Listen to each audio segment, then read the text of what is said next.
Coach, you start us off with update on spring. I think things are going really well. We had some weather to deal with Saturday, so it wasn't ideal from a stadium standpoint. And,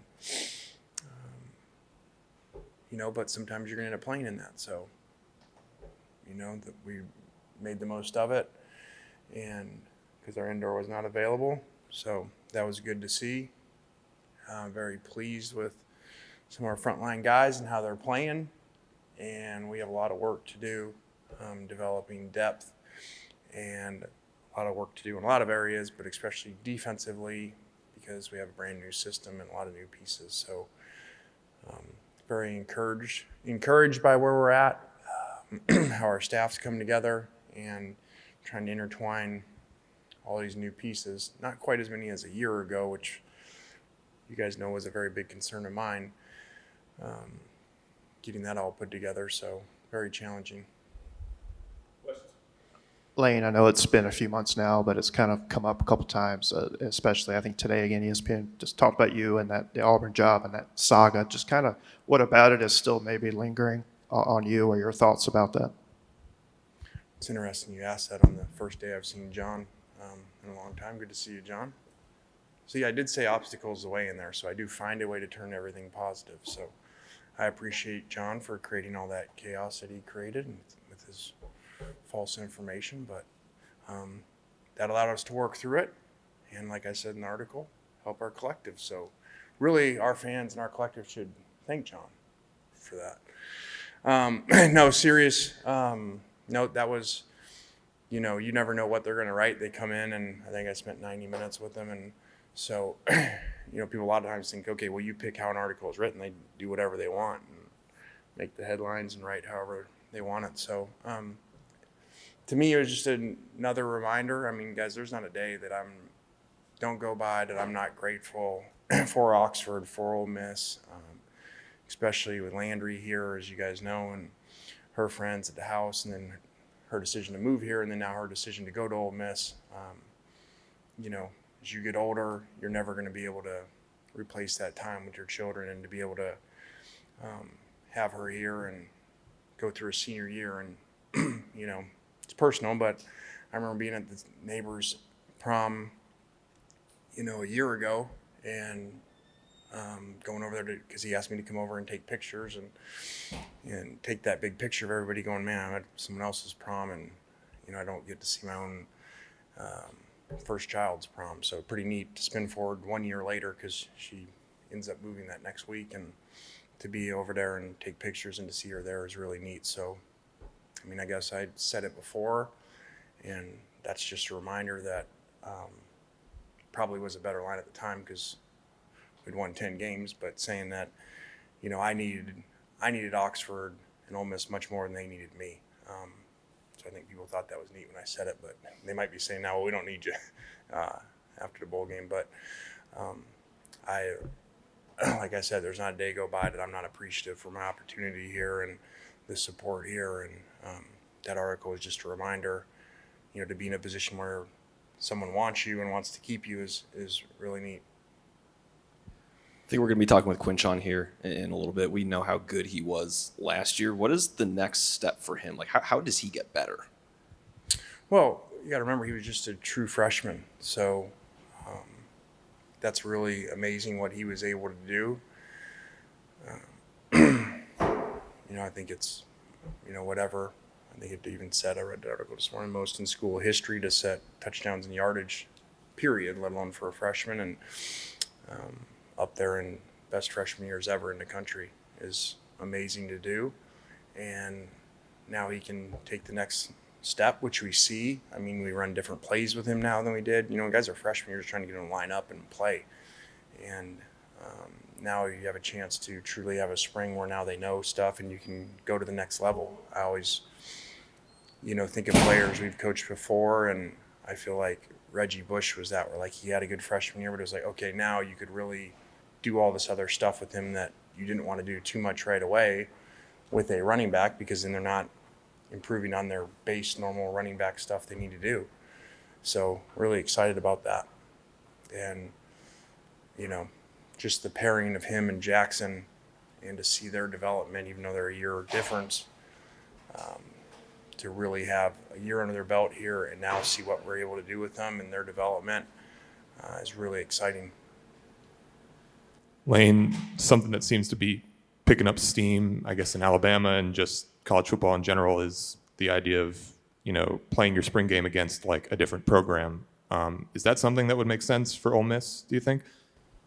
Yeah, I'm not even aware of what you're referring to as far as, are they changing a rule or something? Or? No, they haven't changed anything. They're talking about, it might make more sense for example, Troy to go play Auburn or something like that. Is that something that you would like to see? I have not given much thought to it because, again, you guys have been around. I don't give a lot of things that I can't control a lot of thought because nobody's going to truly ask my opinion. That's going to matter on that. But I do think that would be neat, exciting for fans, and I guess kind of like spring training or something where you get another opponent to play or the NFL preseason. I think that would be pretty neat. And Lane, kind of along those lines, I know it's been a busy couple of weeks, but is there a format that's going to be in place for Saturday's Grove Bowl yet, or is that still a work in progress? We're still figuring it out. We have a lot of injuries, a very abnormal amount. So, normally we let them draft and play it like a game versus, the offense-defense format, which if we're so limited, we may have to go to. So we'll have that answer as we get closer, but we are really, really limited in our number of people and have shortened practices, have potentially talked about Saturday even being our last practice. It's going to be a kind of a weird question, but are you surprised that people seem so surprised that A, you're still here, and that B, you're somewhat happy here? Yeah, I think whenever you do something, you do an article, I'm in day to day and you don't a lot of times analyze everything. And so when someone comes in and in coaching, we do things so fast and you don't have time to sit around and you make career decisions and you just, an hour later, you're staying and you're recruiting somebody or an in-home visit or something. So I probably really hadn't analyzed that as much as when he starts asking me, then you have to. Or I don't realize things like when he says, this is 10 years from when you were fired. And did you think you'd be back here? You don't go through those things as much as you would think. So I think that doing that and talking about it and what I mentioned in there, we deal with in recruiting this Mississippi thing that if you have not lived in Mississippi, especially Oxford, you have this picture of what it's like. And I think that works the other way sometimes because we get kids to visit and they think it's going to be like this, or the parents do, especially because they've been told in recruiting and they're blown away. So yes, I would not have, like I said, I would not have thought 10 years ago or even a few years ago that I would be the head coach in the state of Mississippi and that I would be choosing to stay. I mean, I'm very real in our interviews, as you know, versus a lot of what coaches say. And I would say that I would not have predicted that. No, I would not predict that you were not just here. When you came here, you made a decision to come here over at least another premier offer, one, and now you've had some since you've been here and decided to stay. So it just shows that you can't predict the future. You have no idea what's going to happen, and don't make a lot of comparisons. Be where your feet are and be happy where you're at. And I mean, it's interesting you said I just had a recruit 10 minutes ago with a mother, and she's from Fort Lauderdale. And I'm like, isn't it a neat town? She's like, yeah. She goes, it's not Boca. And I go, she goes, not as good as Boca. I said, no, it's different, And so I just think that's a different way of looking at things and an appreciation for them. So, yeah, I would not have, that was a long-winded way of saying, no, I would not have predicted this. And then what is it that you put in your coffee? I'm curious. That was, that's a good, we'd have to ask Megan that. It's some red digestive powder that's supposed to help your digestive as you get as old as me and need help. Lane, earlier in the presser, you were talking about depth, and I believe you said that we were going to get Josh Harrison here a little bit. Just with filling, defensive needs in the portal and specifically kind of in getting him as a defensive lineman, I guess what specific need did he feel on the, or do you anticipate him feeling on the defensive line aside for just being another body in there? Well, I think in general it's unique because we basically have 2 free agency windows. Now we got another one coming up that is not SEC to SEC, which is really bizarre. It'd be like we're in the AFC West, but we can't get AFC West players, and ours can't leave to other, AFC West teams, but everybody else can. So, you kind of had a first round, and it's like now you had a spring to go through, see how players were, see how your current players were, the new ones, and then you got another round here of free agency. So he really filled a void of someone that had played and had been a true zero nose, which we haven't necessarily had that body type exactly. So it was really good to get him. We knew the coaches there well and did a lot of background on him, and I'm really excited that he's here and was actually a player of the game of our defense 2 Saturdays ago. With spring winding down, and it seems over the past week or so, Spencer's kind of ramped up in what he's doing or how far he's throwing and reps. Just where do you see him at this point, kind of from where y'all started to now with spring winding down? Yeah, I think Spencer's had a very challenging spring because of the medical aspect, to come in and know this is okay. He has one window here. It's not like he's got, 3 years left or something. So I think that's frustrating for him, that he's been limited, and even we've held him basically one of the 3 days every week for the most part. So that's really frustrating when you come in and you're trying to learn things and get better, and also your teammates to see you. So he's done a good job. I just know it's been really frustrating for him. I just want to know if you had found anybody to buy your jet skis yet.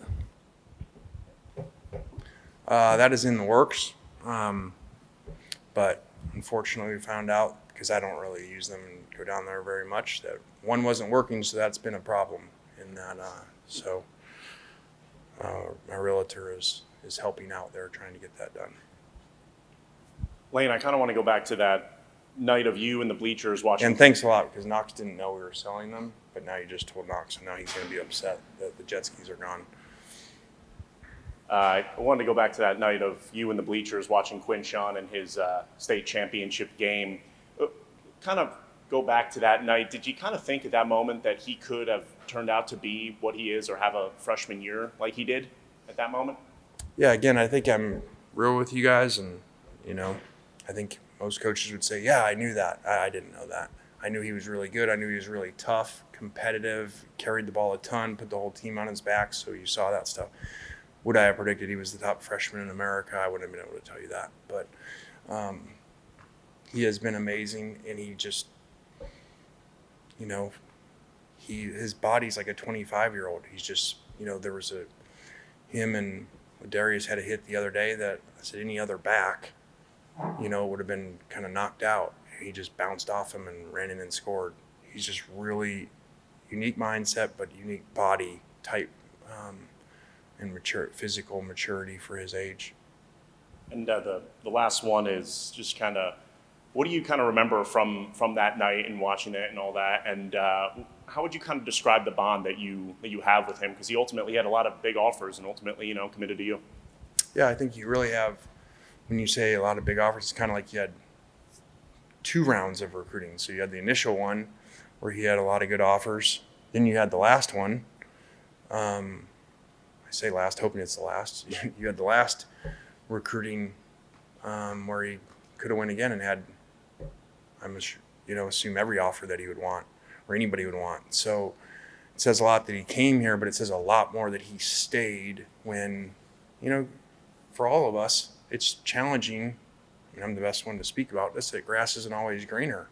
And we think something's better, so we take another job. And imagine being 19 years old and everyone tell you, well, you go here and the stadium's bigger, or we're going to do this and we're going to have a better Heisman campaign. And,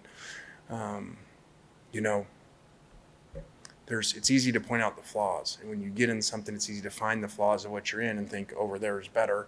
So that's hard to figure out, in your 40s. So I commend him a lot for staying because these are things to go. And we are in a world of wanting attention and at that age, and that's the great attention you get. You go in the portal and everybody gets to get more attention and retweet your stuff. And so I'm really impressed by his maturity to handle this whole situation and to practice really well when everybody's telling you how great you are. That was already a challenge for anyone after a great freshman year, but now you have, like, I had a great freshman year and everyone's telling me how great I am and telling me to leave. So he's done a wonderful job with that. I guess what would be an ideal snap split for him this season, given how fast you play? What's kind of your vision for that? I don't know. There's so many variables in that. How's the game going? What's the time between snaps? Has our defense been out there a lot? So I don't know that exact number. He was, with Zach's injury and Bentley's injury, he was forced into being overplayed, like the LSU game, which I thought that was a kind of defining moment to me about who he is, that, hey, the game's over. We're on the last drive. We're not going to win. It's analytically impossible to. And he's, I want to say, played 71 snaps or something, and the guy makes the guy miss and runs the guy over like it's the most important play of a game. That's hard to find, and that's not coaching to be wired like that. And Lane, real fast, going back to just you and staying in Oxford and so forth. You mentioned in your introductory presser, it was asked something about your brother Chris being here, and then now that you're 3 years here in Oxford and all that, have there any kind of been dialogue about just y'all experiences in Oxford and so forth since you've been here? Sure. He was just here for Easter with his 4 kids, which was awesome, and all went to church together. He stayed at the house the whole weekend, and my dad and mom there and sister was really neat to be able to have a place that they could come to, that they knew some people. Coached here with Knicks and knew other people, and actually had a player, I believe, Youngblood, that sat right by us in church that he had coached when he was here. So that was really neat. So yeah, there's been conversations about that. Kind of going off Spencer's challenging spring health-wise, what are your expectations for him Saturday and I guess the rest of the quarterback room? Just to play really well. Don't force things, make really good decisions, and whether you're a freshman or a fifth-year player, it's always a challenge to play really well and not try too hard. I think that switching over to Jackson's a very good example. He's thrown 1 interception all spring. He's not forcing things, trying to win a job like he did a year ago, on every drive. And so he's performed much better because of that. And again, I believe with both of them, and I know everybody may not agree, that competition brings out the best. I don't care how you're wired, where you're from, whether you were the Gatorade player or any of that. Watch The Last Dance and watch Michael Jordan talk. Competition is critical for people's development. All right, guys. Have a great week.